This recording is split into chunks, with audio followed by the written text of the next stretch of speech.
First of all, a very good evening to all of you. As you all know, myself Nivedita, and I am the student of class 7th. Today I am here to present a topic on origin and evolution of Earth. I hope you will listen me carefully. सबसे पहले start करते हैं origin and evolution of earth से.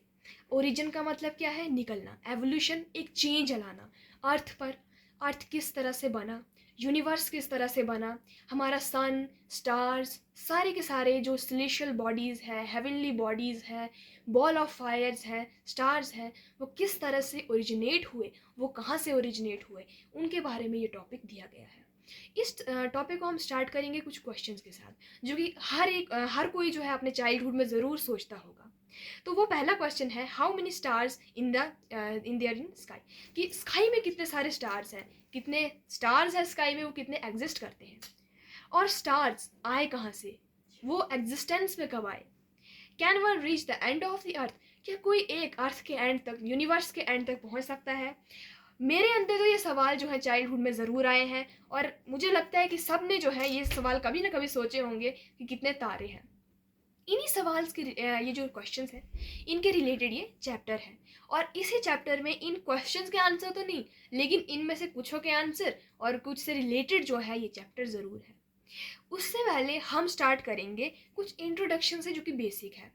देखिए, अब जब originate हुई अर्थ, जब सोलर सिस्टम ओरिजिनेट हुआ, जब हमारा यूनिवर्स ओरिजिनेट हुआ, उस टाइम में ना मैं थी, ना आप थे, और ना ही कोई और था पता लगाने के लिए कि एग्जैक्टली हुआ क्या, कैसे अर्थ आई, किस तरह से यूनिवर्स बना.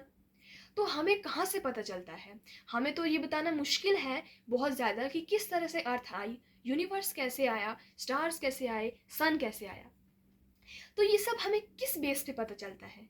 ये सब हमें बेस पे पता चलता है थ्योरीज की. थ्योरीज के माध्यम से हमें पता चलता है कि एग्जैक्टली वहाँ हुआ क्या होगा.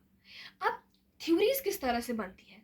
सोच के काफ़ी सारे फिलोसोफर्स ने, काफ़ी सारे जो साइंटिस्ट थे, काफ़ी सारे जो केमिस्ट थे, उन सब ने दिमाग लगाया, बहुत सोचा, कुछ एविडेंसेस से, कुछ जो एस्ट्रोनॉमर्स के द्वारा थे, कुछ ऐसे एविडेंसेस को इकट्ठा किया, उनको निचोड़ा और अच्छी तरह उनसे पता लगाया कि अर्थ कैसे आई.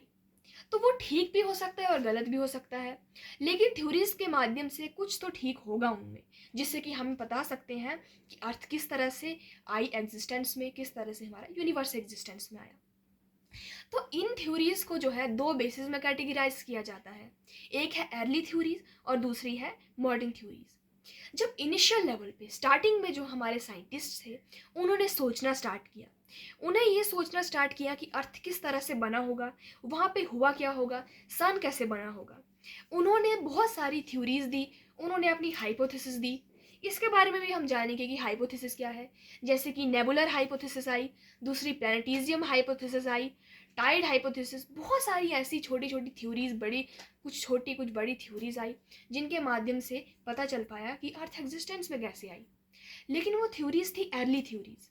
और एक इम्पॉर्टेंट बात अगर इसके रिलेटेड कही जाए तो अर्ली थ्योरीज जो थी वो उतनी एक्सेप्टेबल नहीं रही, क्योंकि साइंटिफिक सोसाइटी तो मॉडर्न चीज़ों को मानती है.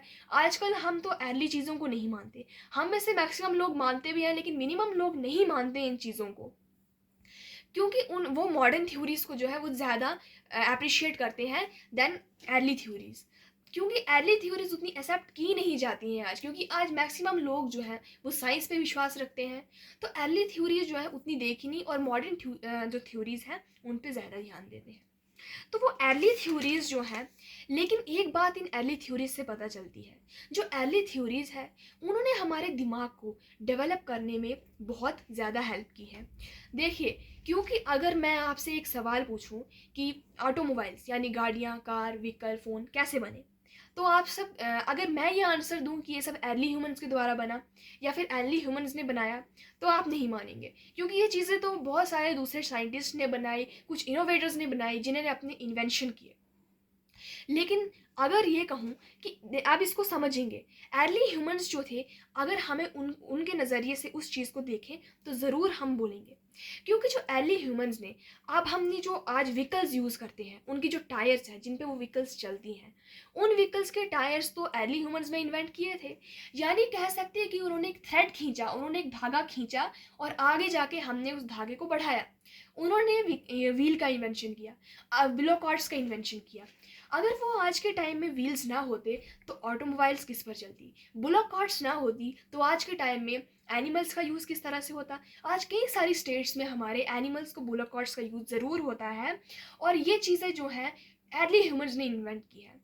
उन्होंने एक आइडिया दिया और हमने उस आइडिया को इनोवेट किया और उसे एक इन्वेंशन किया। तो इससे कहीं ना कहीं हमें पता चलता है कि जो ये इन्वेंशन है, जो आज ये ऑटोमोबाइल्स हैं, इनके पीछे अर्ली ह्यूमंस का हाथ भी है। इसी तरह से अर्ली थ्योरीज ने भी काफ़ी टाइम जो है हमारे माइंड को डेवलप किया है। जब हमने वो पढ़ी, हमने नहीं लेकिन जब पुराने साइंटिस्ट ने वो पढ़ी तो उन्होंने सवाल उठाए और उन्हीं सवालों के आंसर भी निकाले, जिसकी तरह से मॉडर्न थ्योरी जो है वो सामने आई। अगर अर्ली थ्योरीज ना होती तो कोई स्ट्रेस ही नहीं देता मॉडर्न थ्योरीज पे, और सब कहते कि हाँ जी रहे हैं तो अर्थ पे जीने दो। लेकिन जब अर्ली थ्योरीज ने माइंड को डेवलप किया, हमारे उस तरफ लगाया कि सोचो अर्थ कैसे बनी, क्या हुआ, तो वो हमने एक सवाल उठाए और उनका जवाब ढूंढ के उन्हें निचोड़ा और मॉडर्न थ्योरीज में डाल दिया। तो अगर देखा जाए तो अर्ली थ्योरीज रोल तो प्ले करती हैं, लेकिन जैसा मैंने कहा कि ये उतनी एक्सेप्टेबल नहीं है उस सोसाइटी में, साइंटिफिक सोसाइटी में इतनी ज़्यादा इनको एक्सेप्टेंस नहीं दी जाती है। A large number of hypotheses were put forth by different philosophers, scientists regarding the origin of Earth. बहुत लार्ज नंबर में हाइपोथेसिस क्या होता है? मैंने सोचा और बताया, काफ़ी हद तक वो गलत भी हो सकता है। लाइक थ्योरीज अब एग्जैक्ट तो नहीं होती है क्योंकि उस टाइम में तो था नहीं, लेकिन एविडेंसेस से पता चले तो थ्योरीज जो है काफ़ी टाइम गलत भी होती हैं, थ्योरीज काफ़ी टाइम सही भी होती हैं। तो मैंने सोचा, मैंने उसको लिखा और आपको बताया। वो थी मेरी हाइपोथेसिस कि क्या हुआ अर्थ के रिगार्डिंग। अगर मैंने कुछ लिखा, मैंने कुछ सोचा और उसको लिख लिया, तो वो मेरी हाइपोथेसिस थी अकॉर्डिंग टू अर्थ को लेकर मेरी हाइपोथेसिस थी वो। और मैंने सोचा, मैंने बताया और उसको लिखा, यही मेरी हाइपोथेसिस और इसी का मीनिंग हाइपोथेसिस है। यानी सोच कर लिखना, चाहे वो चीज़ ठीक हो या ना हो, लेकिन थ्योरी बनाना उसे ही हाइपोथेसिस कहा जाता है। जिस तरह से नेबुलर हाइपोथेसिस थी, प्लैनेटिज्मल हाइपोथेसिस थी, तो इन लोगों ने सोचा था, शायद वो गलत हो भी सकता था, लेकिन इन लोगों ने सोचा और अपने आइडियाज़ को जो है वो लिखा, और आज हम इन आइडियाज़ को पढ़ रहे हैं। तो अगर 17 अब कुछ थ्योरीज को देख लेते हैं, कुछ हाइपोथेसिस को देख लेते हैं जो कि अर्ली थ्योरीज में काफ़ी काम आई। पहली अर्ली थ्योरी है नेबुलर हाइपोथेसिस, जो कि 1755 में इम्यूनल कांट के द्वारा बनाई गई अकॉर्डिंग टू अर्थ को लेकर, कि उसका इन्वेंशन किस तरह से हुआ, कैसे इनोवेट हुई, किस तरह से ओरिजिनेट हुई। तो इस नेबुलर हाइपोथेसिस को हम थोड़ा सा जो है पढ़ेंगे। उसके बाद 1905 में चैम्बरलियन एंड माउल्टन नाम के दो लोग थे, जिन्होंने क्या किया, एक प्लैनेटिज्मल हाइपोथेसिस को जन्म दिया, और उस हाइपोथेसिस में उन्होंने प्लैनेटिज्म अर्थ को लेकर ही लिखा। तो इस तरह से क्या हुआ, एक मैथमेटिशियन जिनका नाम था लैप्स, वो लैप्स नाम के जो मैथमेटिशियन थे, उन्होंने उस हाइपोथेसिस को, नेबुलर हाइपोथेसिस जो कि इमैनुअल कैंट के द्वारा बनाई गई, उसे सपोर्ट करते हुए कहा कि हाँ, काफ़ी हद तक ये जो है सही भी है, तो इसे हम सपोर्ट कर सकते हैं। तो इसलिए अर्ली थ्योरीज में देखा जाए तो ये दो थ्योरीज, एक 1755 में बनी और 1905 में बनी। इन दोनों थ्योरीज ने जो है काफ़ी बदलाव लाए, और इन दोनों थ्योरीज को अर्ली थ्योरीज में माना जाता है। लेकिन एज यू नो, आज की जो जनरेशन है, आज की जो साइंटिफिक सोसाइटी है, मॉडर्न थ्योरीज को ज़्यादा मानती है। तो इन दो थ्योरीज को हम लोग देख लेते हैं। सबसे पहले बात करते हैं नेबुलर हाइपोथेसिस। नेबुलर हाइपोथेसिस क्या है? नेबुला एक क्लाउड, नेबुला क्या है, एक क्लाउड है, एक बादल था उस टाइम में, जो कि डस्ट से, गैसेस से भरा हुआ था, डस्ट पार्टिकल्स से गैसेस, और मेनली दो गैसेस जो थी उस क्लाउड में एग्जिस्ट करती थी, वो थी हीलियम और हाइड्रोजन। ये दो गैसेस उसमें एग्जिस्ट करती थी, और जो हीलियम गैस और हाइड्रोजन गैसेस में थी, उनमें कुछ एक्यूमुलेशन होने की वजह से, मिलने की वजह से जो ये बना। लेकिन अगर इसको देखा जाए तो इसमें क्या जाता है कि जितने भी प्लैनेट्स हैं, जितने भी सेलेशियल बॉडीज़ हैं, सन है, प्लैनेट्स है, स्टार है, वो सब इस नेबुला से निकला है, एक क्लाउड से निकला है। वो किस तरह से निकला है उसके बारे में जानते हैं। इनका कहना है, इमैनुअल कैंट का कहना है 1755 में कि जब कुछ भी ओरिजिनेट नहीं हुआ था, जब कुछ भी नहीं था, तो तब एक क्लाउड था जो कि डस्ट और डस्ट पार्टिकल से भरा था और उसमें गैसेस एग्जिस्ट करती थी, हाइड्रोजन एंड हीलियम। वो दोनों ही गैसेस में एग्जिस्ट करती थी और इस क्लाउड का नाम था नेबुला। फिर नेबुला में कुछ रोटेटरी मूवमेंट्स हुई, कुछ रोटेशन हुई, और उस रोटेशन की वजह से डस्ट पार्टिकल्स जो थे एक दूसरे से मिलना स्टार्ट हो गए। अब जब डस्ट पार्टिकल्स मिलने लगे तो उन्होंने सन की शक्ल बना ली। सन क्यों? क्योंकि उसमें गैसेस भी भरी थी। अब ऑब्वियस है, अगर डस्ट पार्टिकल्स और गैसेस उसमें मिक्स है, तो अगर डस्ट पार्टिकल्स में कुछ एनर्जी या कुछ होता है तो कुछ भी उस वो गैसेस से मिलेगा। और gases, as you all know कि सन जो है वो गैसेस और फायर का बहुत बड़ा बॉल है। तो वो सन उस गैसेस और इस नेबुलर के अकॉर्डिंग, नेबुला हाइपोथेसिस के अकॉर्डिंग, वो सन जो है वो सन और किससे बना है? उन गैसेस और डस्ट पार्टिकल्स को मिला के बना है। इनके द्वारा ये कहना है कि उसके बाद जब सन बना तो सन में ग्रेविटी आई, ग्रेविटेशनल फोर्स आई, और उस ग्रेविटेशनल फोर्स ने जो डस्ट है उस डस्ट को इकट्ठा करना स्टार्ट किया। और जब वो डस्ट इकट्ठी हो गई तो उन पार्टिकल्स ने प्लैनेट्स की शक्ल लेनी स्टार्ट कर दी। और जब वो प्लैनेट्स बन गए तो वो सन की ग्रेविटी की वजह से सन के आसपास घूमना स्टार्ट हो गए और उन्होंने रोटेटरी मूवमेंट करना स्टार्ट कर दिया।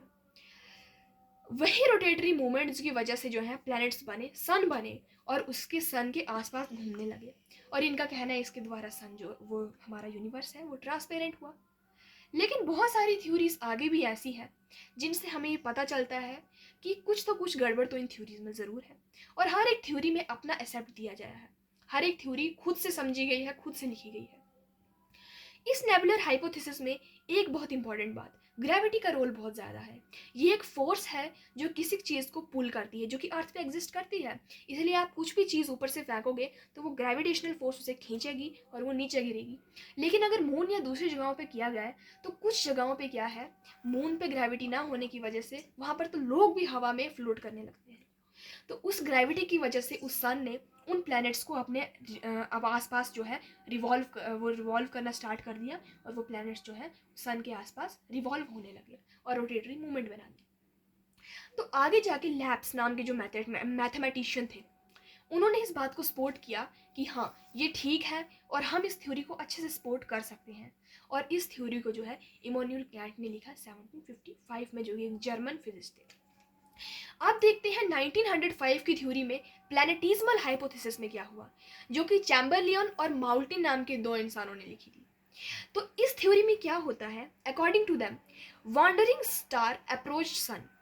अब सन आप लोग बोलेंगे कि यहाँ कहाँ से आया, तो भाई इन्होंने सन जो है वो नेबुलर हाइपोथेसिस से लिया है कि वो डस्ट के पार्टिकल्स गैसेस से मिलाकर एक बॉल बन गया फायर का, और यहाँ पर उन्होंने सन वहीं से ले लिया कि हाँ सन ऐसे बन गया है, हम आगे इसको कंटिन्यू करते हैं।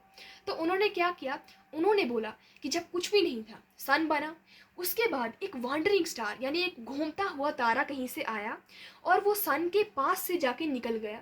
जब वो सन के पास से निकला तो उसने अपनी ग्रेविटी की वजह से कुछ चीज़ें जो थी सन से ले ली, कुछ मटेरियल बाहर निकाल लिया। और वो मटेरियल जब बाहर आ गया, स्टार तो निकल गया क्योंकि स्टार जो था स्पीड से सन को अप्रोच करते हुए वहाँ से निकल गया, लेकिन वो मटेरियल कहाँ गया, सन के आसपास रिवॉल्व होने लगा। क्यों? क्योंकि सन में ग्रेविटी एग्जिस्ट करती है। सन की ग्रेविटी की वजह से वो उन्होंने एक मूवमेंट बना ली और वो सन के आसपास जो थे वो घूमने लगे।